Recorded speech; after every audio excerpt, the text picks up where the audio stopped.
Hey guys, welcome back to Jlunce Reviews. I'm your host, Jlunce. It's been a while. It's been approximately 3 months since my last upload. I know, long time. I apologize. Very sorry. I had to go ahead and get my degree, finish my degree, and hopefully in the next few months get a real job and one that relates to my engineering degree. But from that point, I will have a couple videos, and probably more frequently videos to make once I actually get my career going, get settled. I'll probably, for funsies, just kind of throw these videos out for you guys. I know that some of you care, most of you probably don't, but I still would like to continue making these videos when I feel necessary, when I feel like it's a good time to make them. And what better time to make them than right now, December, the final month of the year, and a time where we can recollect on the best of the best in albums, in music, and in EPs. So we're gonna go over some EPs first. But before we get started, just want to say thank you for the great year. Thanks for everyone who subscribed, everyone who watched the videos. Merry Christmas, of course. I just got back from a Christmas party and thought that it was a good idea just to record right now, just because, I don't know, couldn't think of anything else better to do. Yeah, you know what? Let's just get started. We're gonna go over the top 50 albums of the year. But first, as I said, we are going to go over the top 10 EPs, and we'll run through those fairly quickly, kind of like we'll do for the first 25 entries in the top 50. We'll kind of just speed through those, and then as we progress into the list, I'll give a more in-depth rundown of each of them.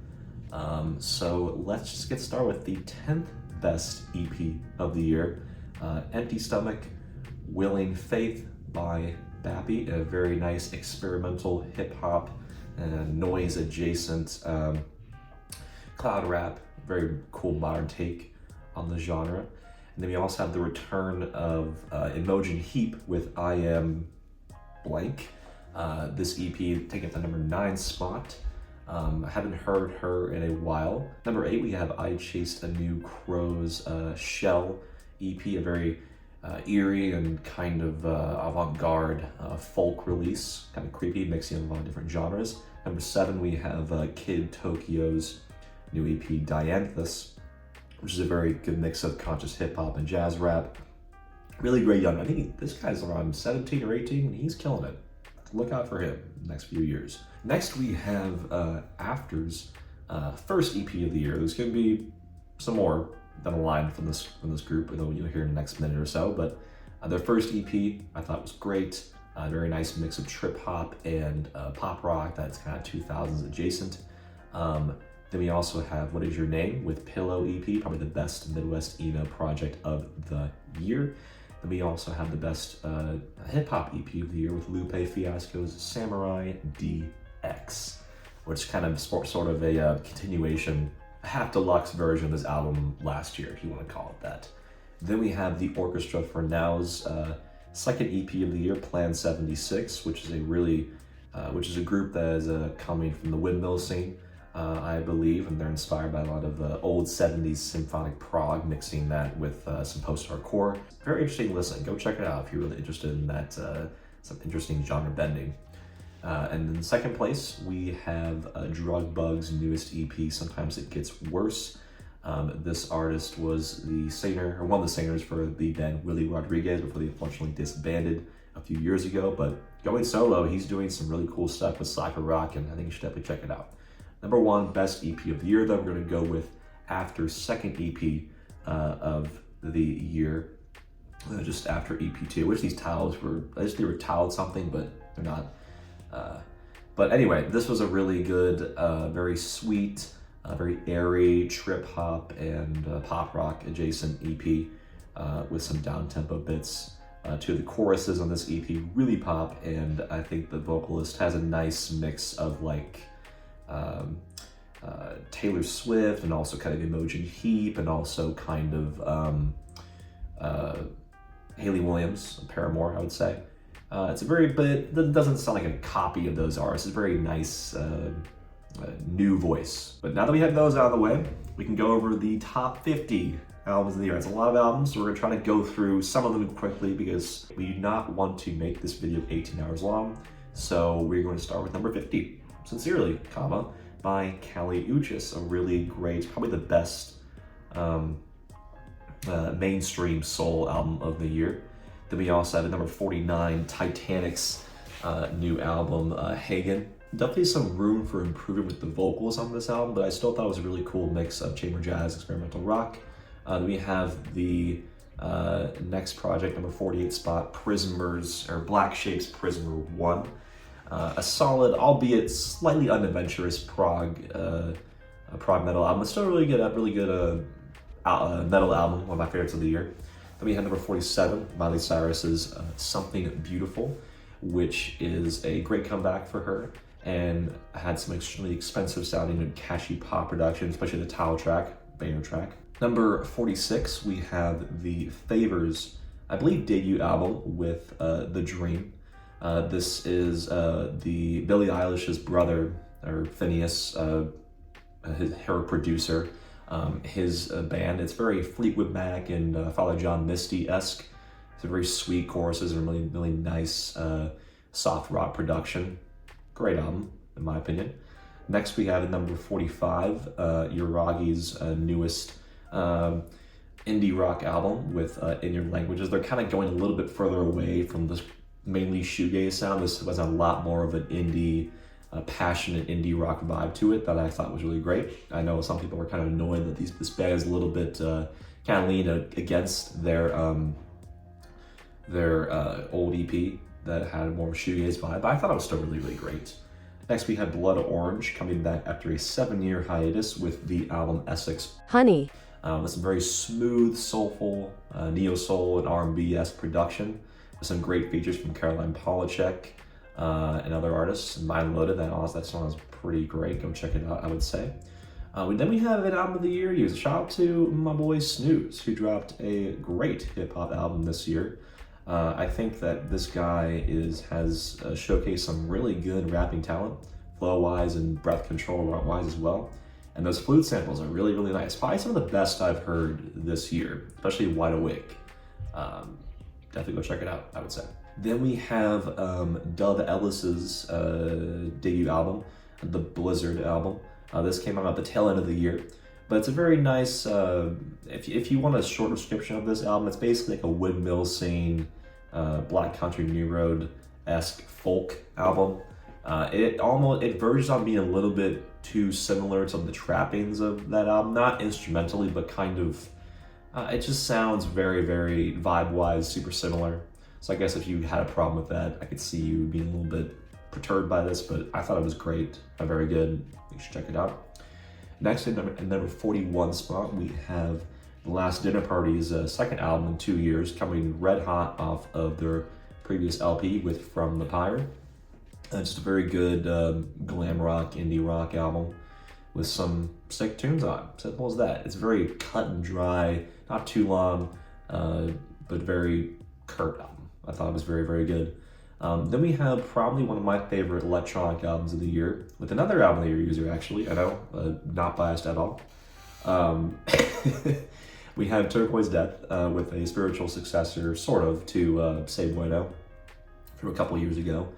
This one definitely has a little more jungle vibe, atmospheric drum and bass vibe, trance vibe, and I thought that the bulk of this album was really good, especially Voyager, and as well as Canyon of Secrets. I love the cycling, swirling production on this. It sounds very, very nice. Very, very good. I'd definitely check it out if you like this sort of sound, this online, chronically online sound, I'll call it. Then we have Natalia Lafourcade's new album, Cancionera.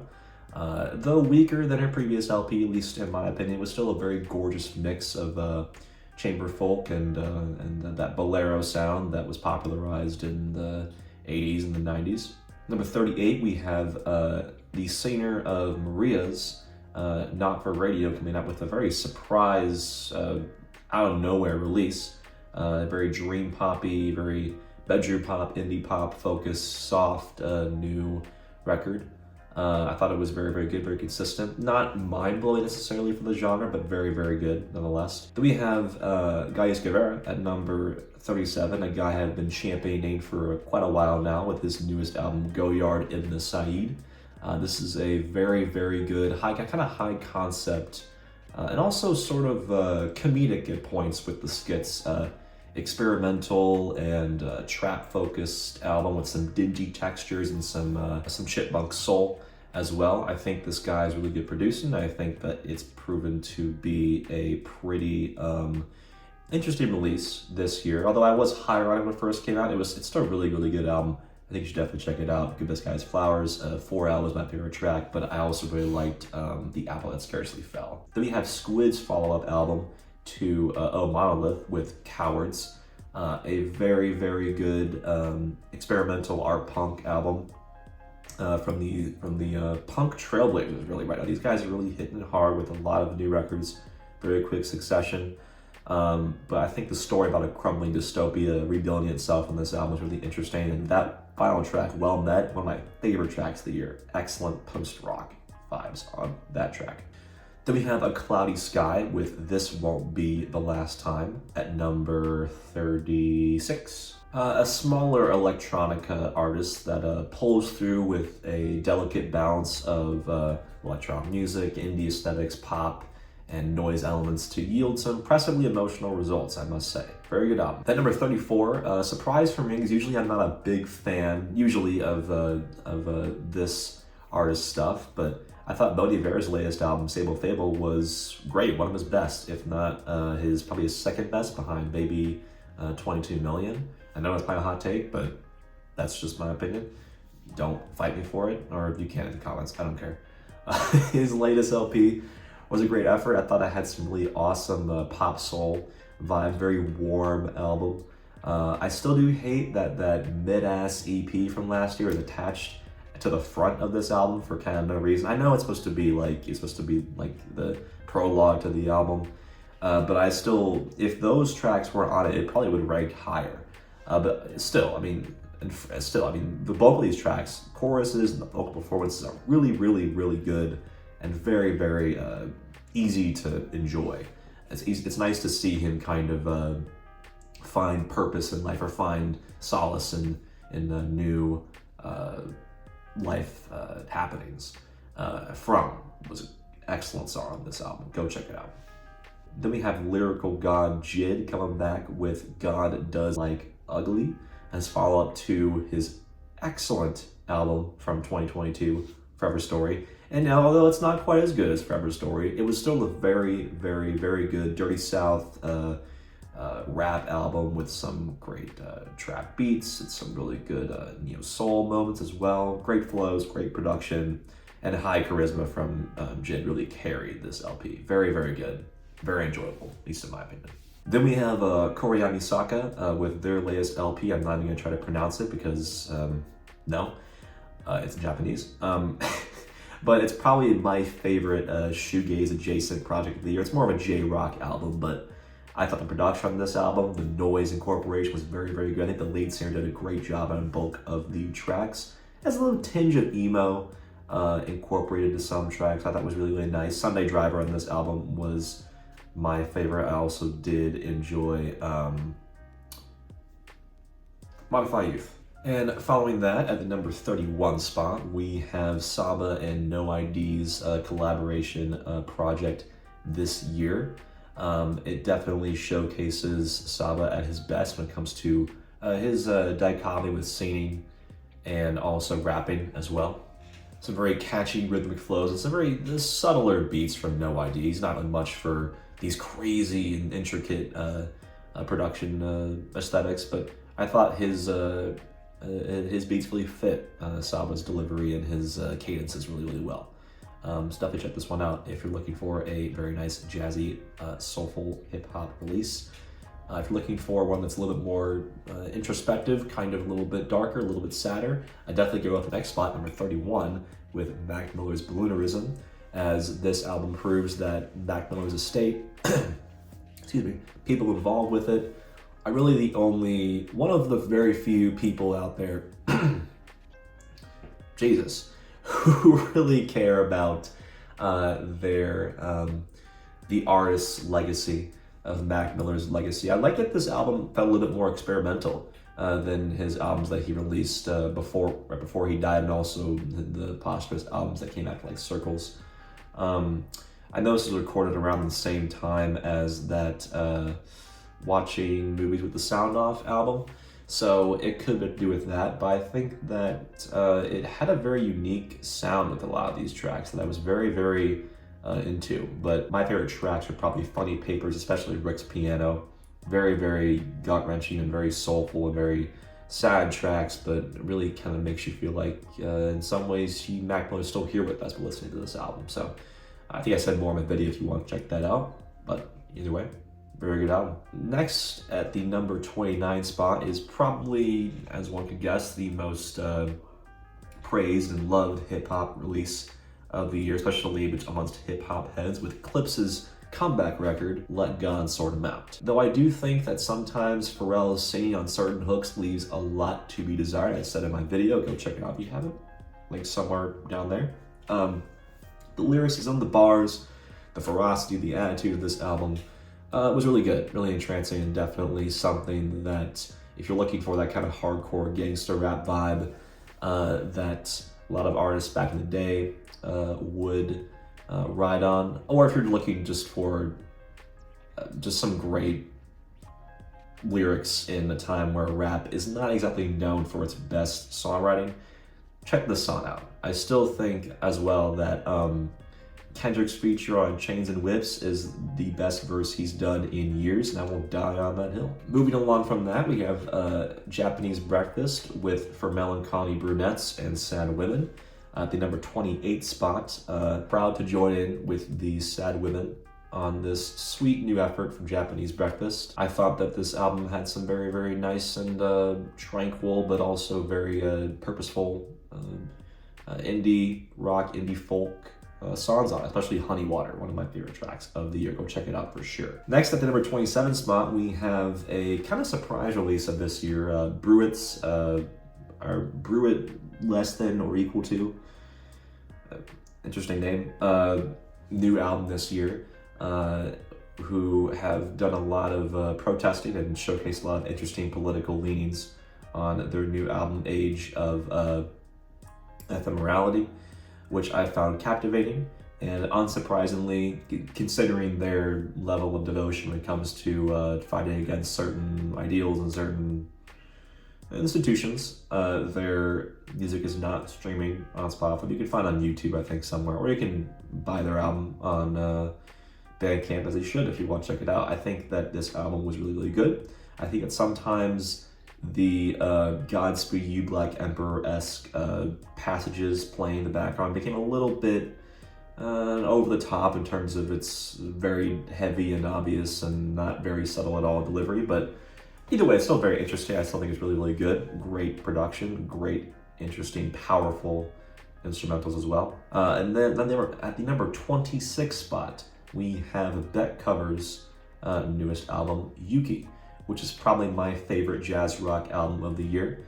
And I think that mixing that with prog rock was kind of the name of the game with this album. And I think that the emotionally dense crescendos really show a lot of skill in terms of songcraft with this album. Go check it out. Breaking into the top 25, we have Karsi Hederes' new album, The Scholars. Now, I know this album kind of had a lot of controversy with the heavy change of pace in terms of the way that this band kind of went into that progressive rock, almost rock opera vibe with this album. I know a lot of people kind of thought this was a little bit plain, I guess. I can kind of see that argument, but I still think that the way that they wrote this album and the chord progressions in the style of something like Black Parade or The Wall from Pink Floyd were some of the, yielded some really impressive results. And I think that tracks like CCF, I'm Gonna Stay With You, were great examples of the way that this band was able to make the sound work in a modern context. I think Will Toledo is still a great songwriter, and I think his songs about struggling with adulthood on this album are really mature for the band, considering how long it's been since their breakout moment on Bandcamp with the Twin Fantasy. But yeah, I mean, I think this album's great. I think that if you are a Car Seat Headrest fan, you should totally check it out. Even if you're not a fan, I'd still say this is a very interesting release for them. Next, at number 24, we have not the only FKA Twigs pairings on the list, but yeah, we have the EUSEXUA reissue. Was very, very good. Probably the best reissue of the year. And I think that the way that Twigs was able to add some new trip-hop dynamics to this album yielded some really cool results. And I think that it was very, very, very interesting and totally worth the time and effort to check out a deluxe reissue moment for a release, even if a lot of people I know have a problem with the way that some artists do it. I think it was really well done here, really well executed. My favorite was Lonely But Exciting Road, I believe, is my favorite track on this reissue. Following that, at number 23, we have Big Thief's newest record, Double Infinity. Definitely an indie folk darling, critically wise, but I think that they display some interesting psychedelic elements and some cool alt-country elements in this folk rock project of theirs. And I love the down-tempo feel to Adrienne Laker's performances on her albums. It's really just, I love her voice. She has a great, great voice. Check it out if you like Big Thief. Next at number 22, we have redveil's newest album, in I think 3 years, 2 or 3 years, been a little bit of a while, with Sankofa. This album was, production-wise, one of the best of the year, especially in terms of hip-hop. I think that the way that he was able to incorporate a lot of these complicated, authentic-sounding jazz fusion elements with some really, really cool neo-soul and some really cool hooks. Left some really awe-inspiring moments, especially on like tracks like Mini-Me. Passionate delivery. I love the way he really kind of goes for on these tracks. He does not let up at all. He does not let his emotions seep in the background. He really much lets them all out on his tracks. I think it's really, really good. I think it's really, really, I wouldn't say lacking in modern hip hop, but certainly rare, for sure. Following that, we have Deftones proving that they still got it after nearly 3 decades making metal music with private music. Probably my favorite metal album of the year. Haven't heard one that was better, at least in my opinion. I think they come through with a lot more of a punk edge, a lot more post-hardcore edge, a much heavier, thicker sound mix that I think creates some of the best songs I've heard in a very long time. If you haven't seen my video, go check it out. Mine is a Mountain, Milk of the Madonna, Infinite Source, all great tracks. Go check it out, especially if you like metal. Next we have an album that I feel has kind of gone down as a little bit underrated. With Blues collaboration with August Fan. I know he usually collaborates with Exile, but this time I think that August Fan's heavy use Chipmunk Soul production of this thing was really, really good. I think it works well with Blues style of his rapping and his lyricism about ageism. Next we have Sudan Archives' newest album, The BPM, at number 19. Boasts some of the best production of the goddamn year, especially on tracks like Dead, My Type, or Bug's Life. Though that Miss Pac-Man track is really terrible, other than that, this album was really, really just so catchy. It's so much fun, but not in a way that was like a beach party sort of way, in a way that was very fun to dive into all the intricacies that are layered into the production. Some of the stories on this album are a little bit more mature than I was expecting. Some of the songwriting especially. Tell some really, really depressing and kind of sad stories about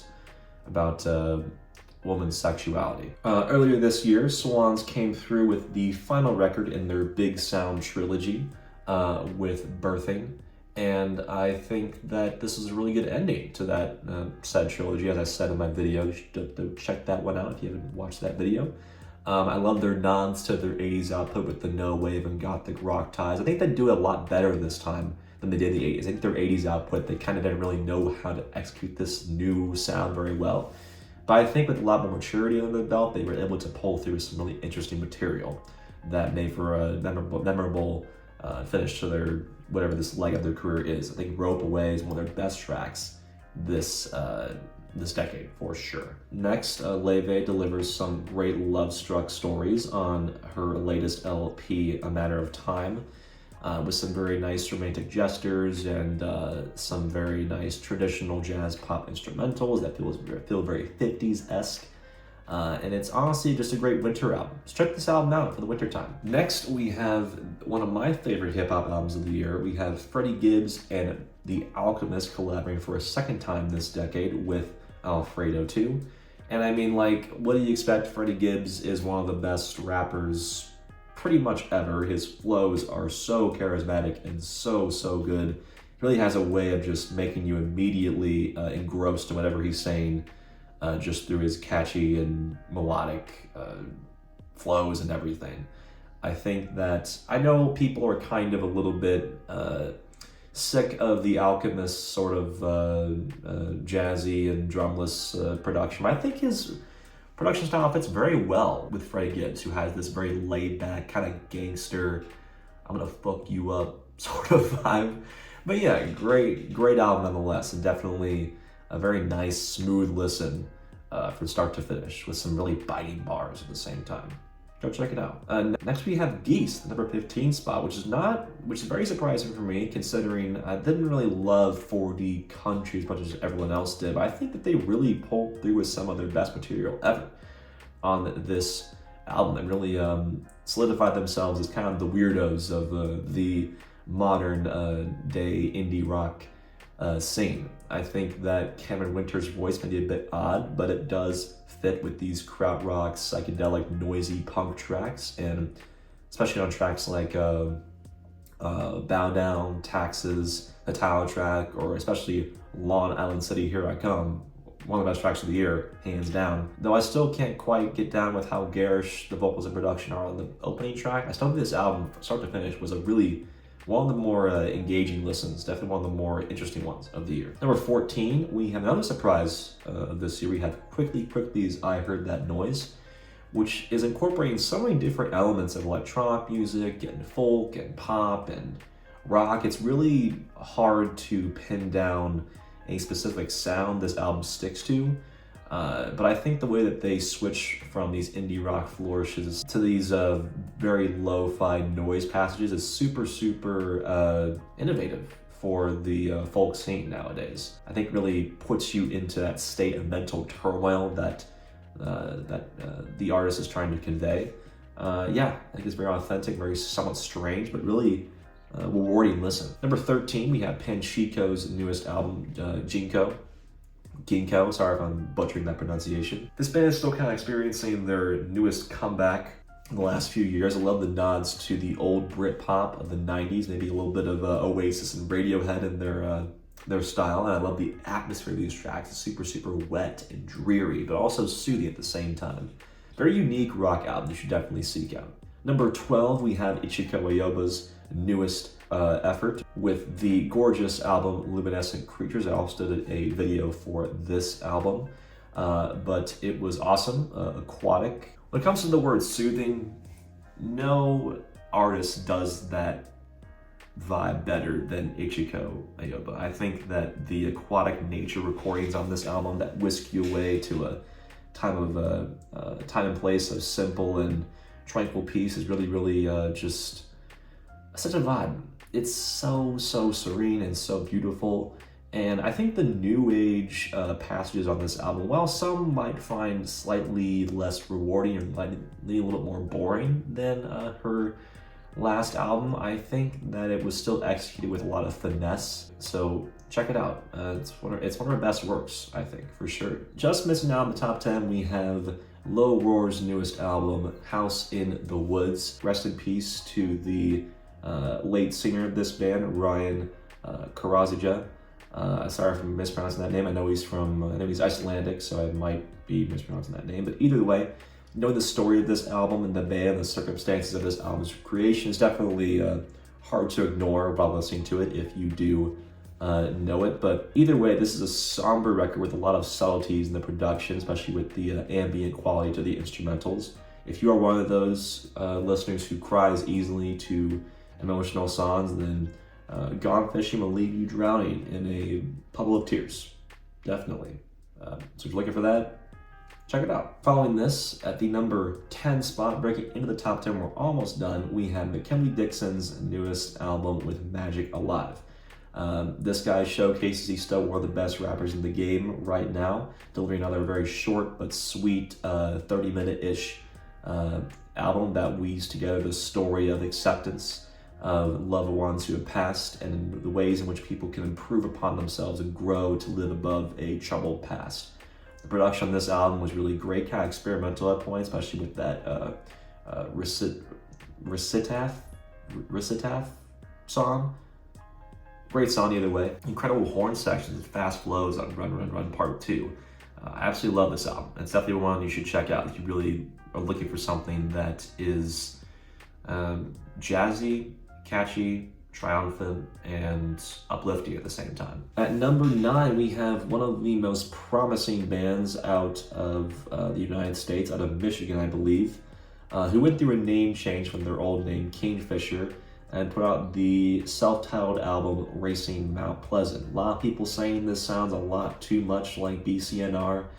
And although I can kind of see that argument with some core tracks, I think they've carved out their own kind of unique indie folk sound with some heavier guitar tone, especially on tracks like Outlast or Call It Easy, and some ambient leans too on the interludes for sure. And honestly, slightly more dynamic instrumentation, especially with the shifting pace of the longer cuts. I love this album. I think it's wonderfully written. I think it's romantic and documents a very sad betrayal.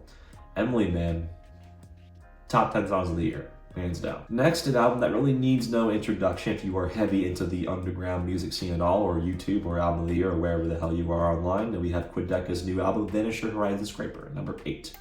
I do think I was slightly higher on this when it originally came out. It has waned on me just a little bit, but man, the instrumentation is so lush and specific and intricate that I really just cannot believe how well he has come into his own and delivered something that's truly magnificent, but also very specific to him and tailored for his style. This larger-than-life mix of Baroque pop and orchestral bits and art pop and folk and electronic music really verges on becoming somewhat like an overcomplicated labyrinth of sounds. But no, it comes through, mostly due to the strong narrative focus on some pretty dark themes on this album. Next, at number 7, we have an album that was highly anticipated by me, from organist and multi-instrumentalist Anna von Hosboldt with Iconoclast. This album oozes so much gothic imagery and classic horror vibes akin to like Edgar Allan Poe or Bram Stoker or H.P. Lovecraft or something like that.